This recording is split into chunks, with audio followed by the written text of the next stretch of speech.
Long before the roar of sitcom laughter echoed through American living rooms, Jim Nabors was simply a quiet boy from rural Alabama with a heart full of song. To many, he would become Gomer Pyle, the kind, bumbling mechanic from the Andy Griffith Show whose drawl and innocence made him unforgettable. But behind that cheerful face was a man shaped by private pain, quiet ambition, and a voice so powerful it could stop a room still. His journey from a sickly child to a beloved performer was never part of any grand plan.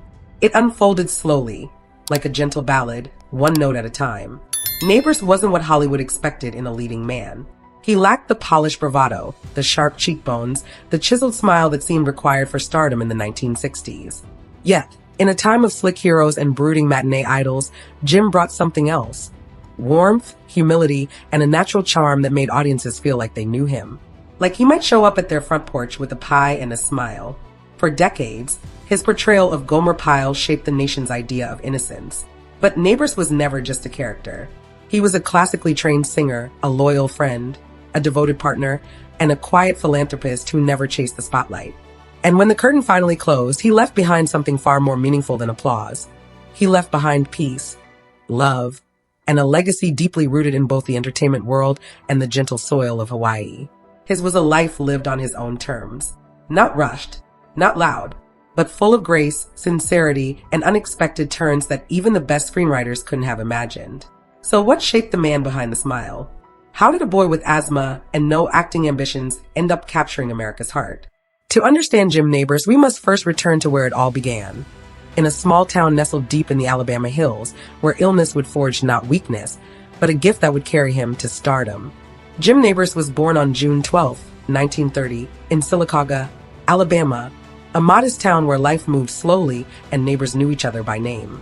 He was the youngest of 3 children in a working-class family, raised with the values of humility, hard work, and kindness. But from the start, Jim's body seemed at odds with the world around him. He suffered from severe asthma, a condition that kept him on the sidelines while other boys played baseball or roamed freely through the southern fields. The world outside often felt just beyond reach. Instead, Jim found refuge in quieter spaces, music rooms, libraries, and his own imagination. The family couldn't afford expensive treatments, so caution became a way of life. Even the simplest activities could leave him winded. But where the body was limited, the spirit reached outward. Young Jim gravitated toward performance, not to be seen, but to be heard. He joined his school's choir and glee club, and he began playing the clarinet. Music wasn't just an escape, it was a kind of medicine. A way to express the joy and longing that his lungs could not always carry. He was never the center of attention, but those who knew him saw his quiet charm and unmistakable wit. At home, he was the one making people laugh at the dinner table, mimicking relatives, or inventing characters with strange voices and expressions. It was play, yes, but also something deeper. Something that hinted at a gift not yet fully understood. When it came time for college, Nabors didn't dream of Broadway or film lots.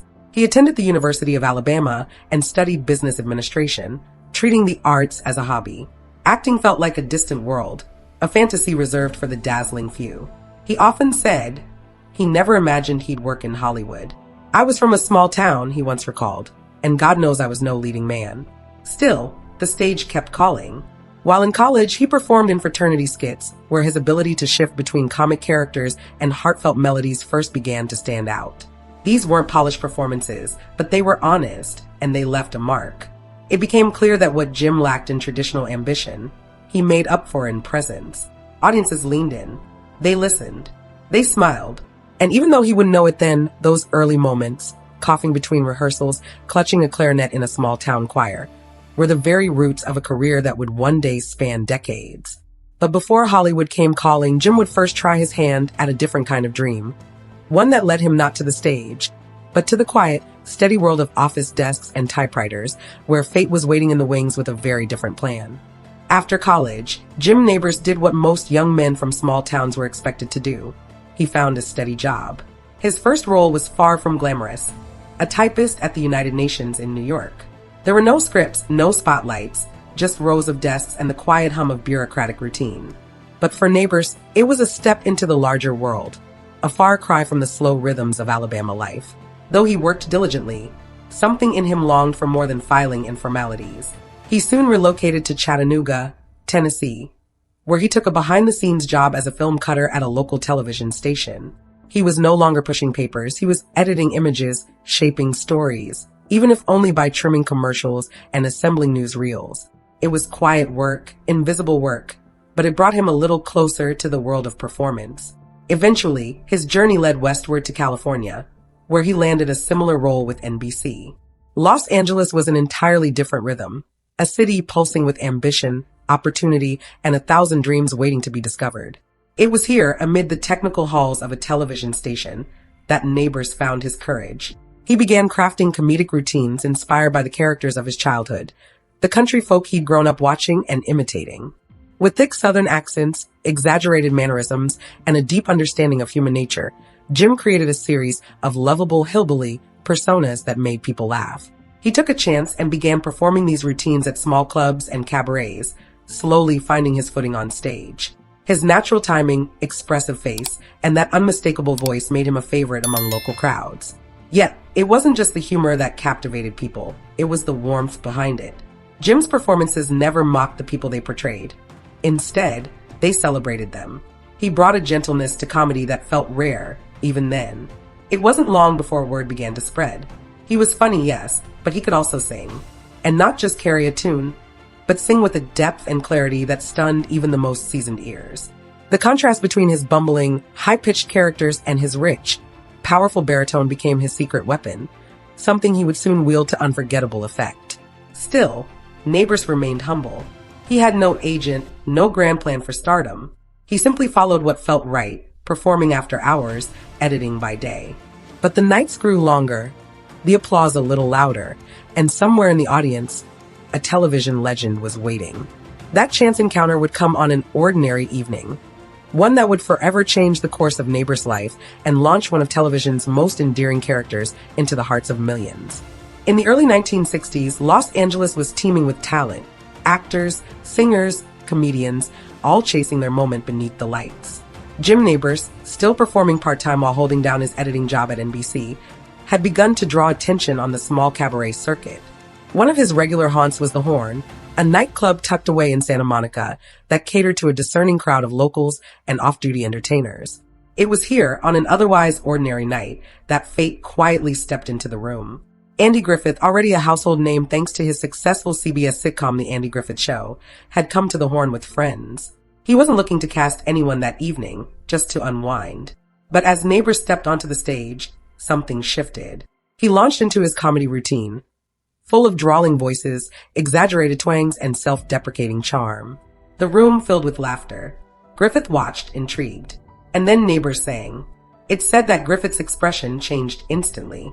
What began as amusement turned to astonishment as Nabors' deep, operatic baritone rose above the room. This wasn't just a funny man. This was a performer with range, grace, and an unmistakable spark.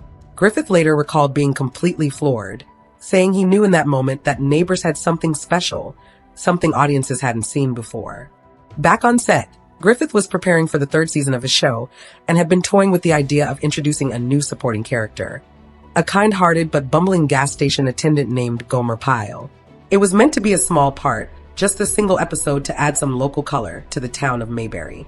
But now, watching Nabors on stage, Griffith saw his Gomer standing right there in front of him. Without the usual studio process of screen tests or auditions, Griffith made a decision. He personally offered Nabors the role, a rare gesture in a world where casting often meant weeks of formalities. The offer came quickly, and Nabors, taken by surprise, accepted with gratitude but little expectation. He saw it as a one-time experience, a moment to remember but nothing more. Of course, that moment would become much more. When the episode aired, audiences were instantly smitten. Gomer's wide-eyed innocence, his comically misplaced confidence, and the now famous catchphrase "golly" turned him into a sensation. CBS executives took notice, and suddenly the man who never thought he'd act professionally was one of the most beloved faces on American television. But while Gomer had found a home in Mayberry, it wouldn't be long before he marched into new territory, setting the stage for a spin-off that would make Jim Nabors a leading man after all. When Jim Nabors first stepped into the role of Gomer Pyle, no one, not the producers, not the network, not even Nabors himself, could have imagined the magnitude of what was unfolding. The character had been introduced in the third season of The Andy Griffith Show for just one episode. Yet viewers were enchanted. There was something irresistible about Gomer's gentle confusion, his polite sincerity, and the simple wisdom tucked behind every wide-eyed misunderstanding. It wasn't long before fan letters began pouring in, and CBS took note. What followed was an uncommon decision. Instead of keeping Gomer in Mayberry, the network gave him his own series. In 1964, Gomer Pyle, USMC premiered to strong anticipation. The premise was simple but effective. Gomer had joined the United States Marine Corps, where his cheerful naivete and unwavering optimism clashed hilariously with the rigid demands of military life. At the center of this contrast stood his gruff drill instructor, Sergeant Vince Carter, played with exasperated brilliance by Frank Sutton. The show struck a perfect balance. Beneath the comedy, it carried a message of decency and perseverance, of seeing the best in people even when they barked orders. It was one of the few television series at the time to portray the military not with satire or cynicism, but with humor that stemmed from character, not caricature. And viewers adored it. In its final season, Gomer Pyle, USMC was the second most watched show in the country, an extraordinary feat during television's golden age.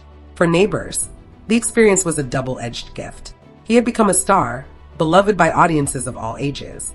Yet he also understood the limits of playing a character so specific, so memorable, that it threatened to define his entire career.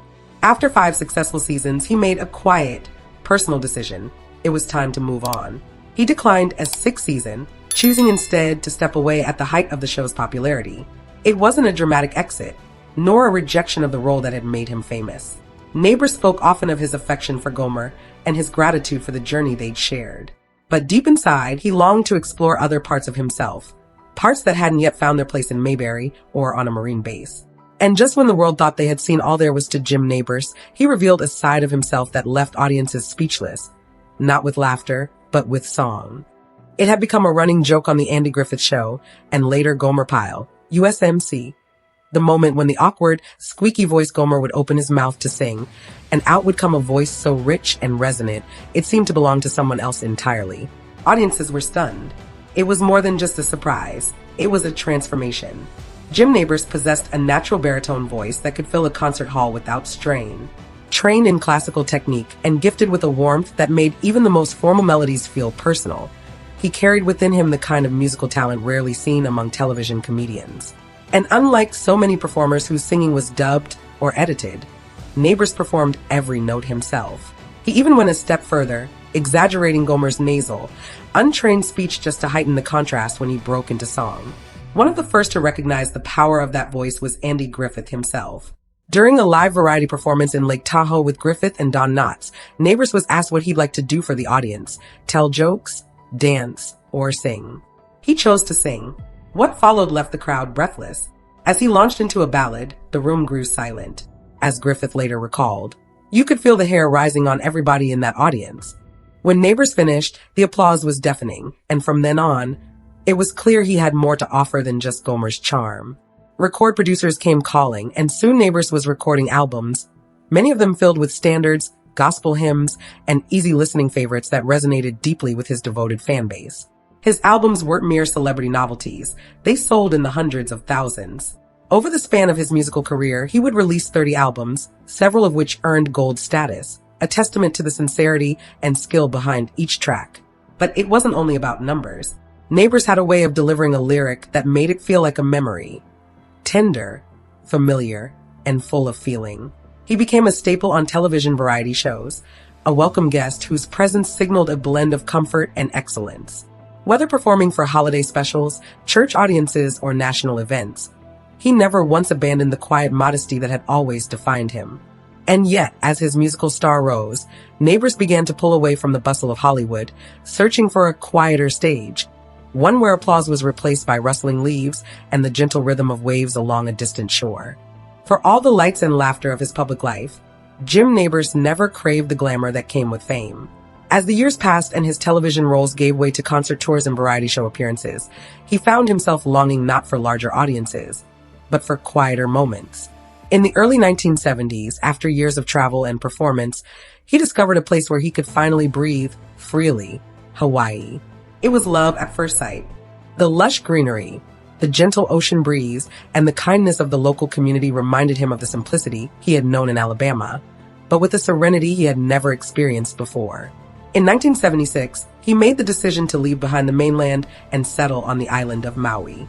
There, he purchased a 340-acre macadamia nut farm and immersed himself in a slower, more grounded life.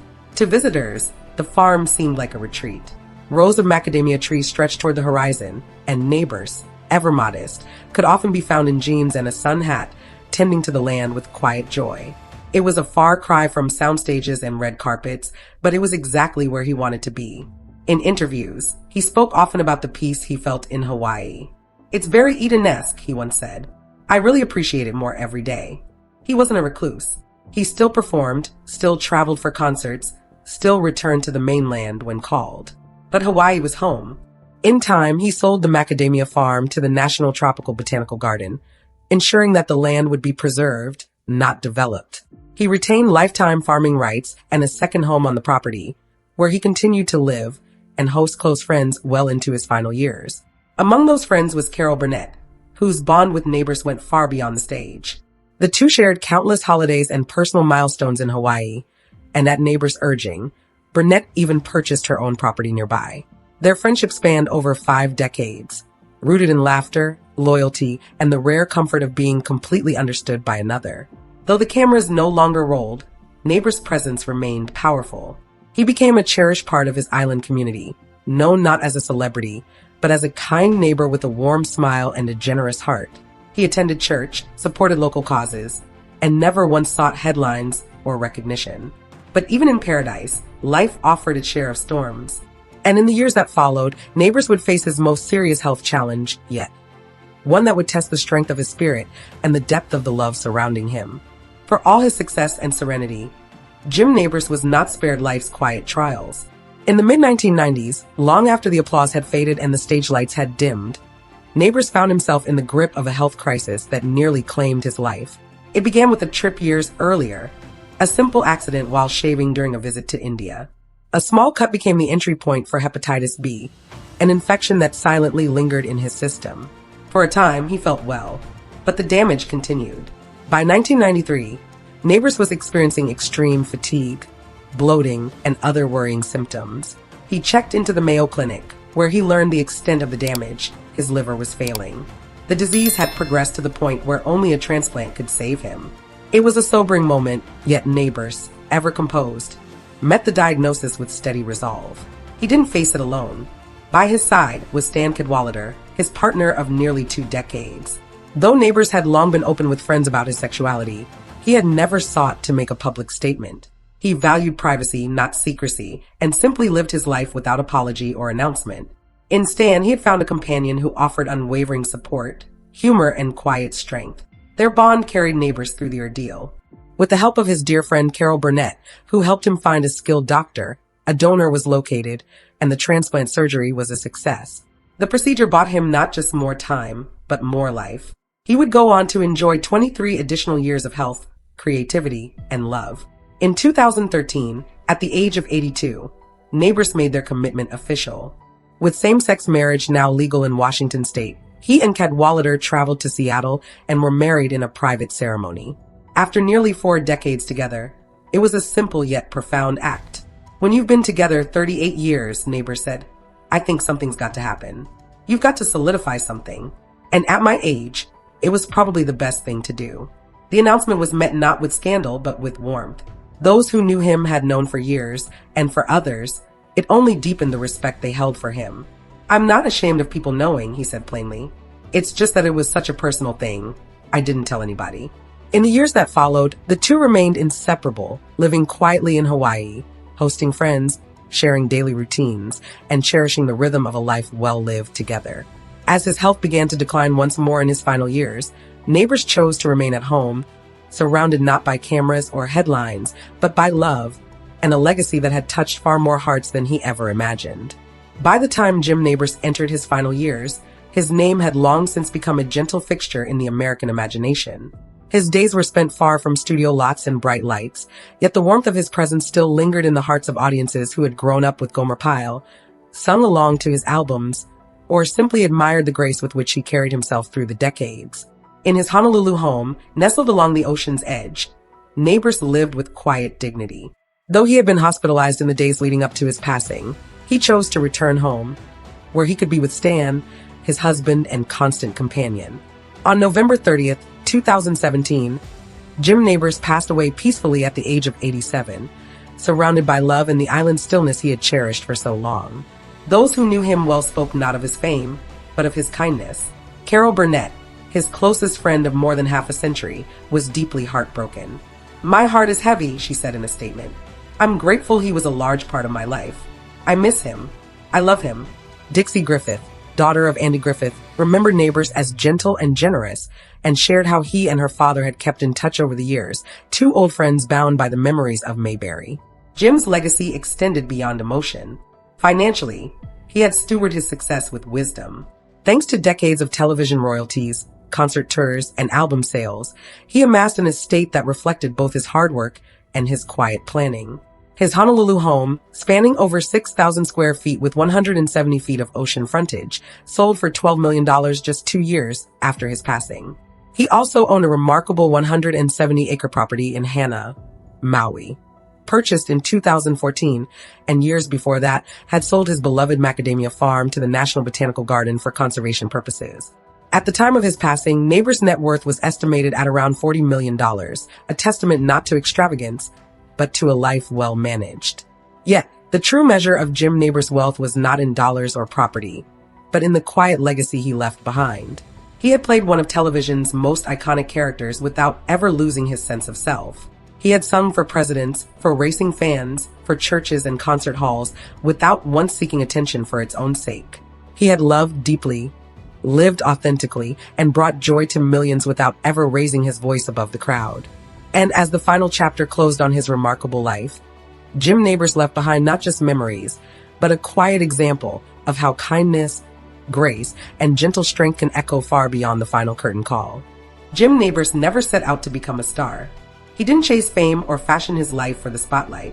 Instead, he followed the quiet pull of his talents, first through music, then into comedy, and finally into homes across America, where his character, Gomer Pyle, would bring laughter and comfort for generations.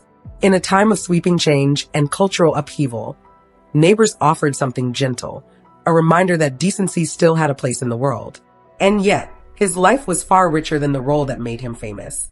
Behind the drawl and catchphrases was a man of extraordinary depth, a classically trained singer with a voice that could bring audiences to tears, a loyal friend whose kindness ran deep, and a private soul who built a life not of parties and premieres, but of purpose, love, and peace. From his modest beginnings in Alabama to the grand stages of Las Vegas, from the grainy glow of black and white sitcoms to the soft rustle of macadamia trees in Maui, Jim Nabors lived a life that defied expectation. He embraced the roles he was given, but never allowed them to define him. He chose authenticity over attention, and in doing so, he became one of the most beloved entertainers of his time. Today, his legacy endures, not only in reruns or record collections, but in the quiet memories of those who saw themselves in his kindness, who smiled when he said golly, or who sat a little straighter when his voice filled the air. His story reminds us that greatness need not be loud, that sincerity never goes out of style, and that sometimes the most lasting fame is the kind that is earned not through spectacle, but through heart. Thank you for watching. Don't forget to subscribe for more untold stories of Hollywood's golden era.